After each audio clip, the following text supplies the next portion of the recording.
أكد رئيس الترجي التونسي حمدي المؤدب اليوم الجمعة 23 من ديسمبر 2022 خلال الجلسة العامة أن حالته الصحية متدهورة وأصبح يشعر بالتعب وحان الوقت للتفكير في مستقبل الترجي ومغادرة الفريق. وأوضح حمدي المدب أنه غير قادر على تحمل المسؤولية ولكنه لن يبتعد عن الترجي الرياضي التونسي، قائلا: الترجي أمانة في يدينا الكل وفق قوله.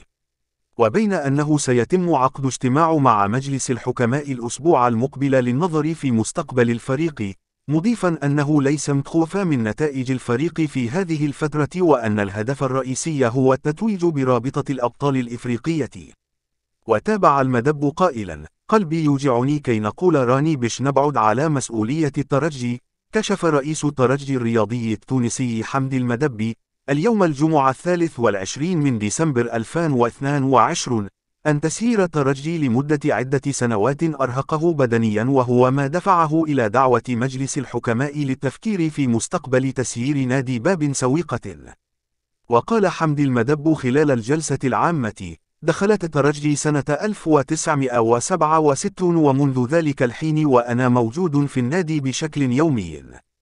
اليوم أشعر بالتعب وحان الوقت للتفكير في مستقبل الفريق، مضيفا أن الأسبوع القادم سيجتمع بمجلس الحكماء ولا يمكن لشخص واحد أن يسير الترجي ولا بد من التفكير في مستقبل النادي. لكنني لن أبتعد عن الترجي حسب تعبيره. وأفاد رئيس فريق باب سويقة أن اجتماعا سيعقد الأسبوع المقبل للنظر في مستقبل الفريق بسبب وضعه الصحي، قائلا: سأبتعد عن العمل اليومي ولكن باش نكون ديما قريب من الترجي وساهر على حسن سير الفريق. وأضاف المؤدب أنه ليس متخوفا من نتائج الفريق في هذه الفترة وأن الهدف الرئيسي هو التتويج برابطة الأبطال الأفريقية، كما أشار لا وجود فئة من الجماهير تقوم شتم اللاعبين صغار السن، وهو ما يعد غير مقبول، خاصة وأنها ليست جماهير فريق منافس أو ممن يحبطون الترجي.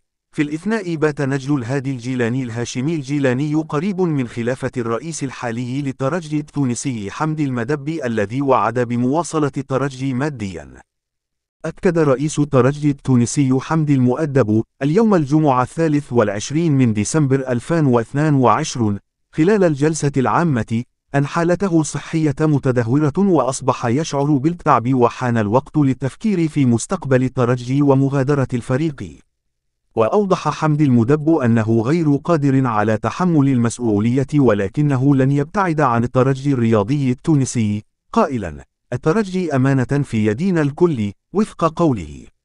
وبين أنه سيتم عقد اجتماع مع مجلس الحكماء الأسبوع المقبل للنظر في مستقبل الفريق، مضيفا أنه ليس متخوفا من نتائج الفريق في هذه الفترة وأن الهدف الرئيسي هو التتويج برابطة الأبطال الإفريقية. وتابع المدب قائلا: قلبي يوجعني كي نقول راني باش نبعد على مسؤولية الترجي. كشف رئيس الترجي الرياضي التونسي حمدي المدب اليوم الجمعة 23 من ديسمبر 2022 أن تسيير الترجي لمدة عدة سنوات أرهقه بدنيا، وهو ما دفعه إلى دعوة مجلس الحكماء للتفكير في مستقبل تسيير نادي باب سويقة. وقال حمدي المدب خلال الجلسة العامة: دخلت الترجي سنة 1967 ومنذ ذلك الحين وأنا موجود في النادي بشكل يومي. اليوم أشعر بالتعب وحان الوقت للتفكير في مستقبل الفريق، مضيفا أن الأسبوع القادم سيجتمع بمجلس الحكماء ولا يمكن لشخص واحد أن يسير الترجي ولا بد من التفكير في مستقبل النادي. لكنني لن أبتعد عن الترجي حسب تعبيره. وأفاد رئيس فريق باب سويقة أن اجتماعا سيعقد الأسبوع المقبل للنظر في مستقبل الفريق بسبب وضعه الصحي، قائلا: سأبتعد عن العمل اليومي ولكن باش نكون ديما قريب من الترجي وساهر على حسن سير الفريق.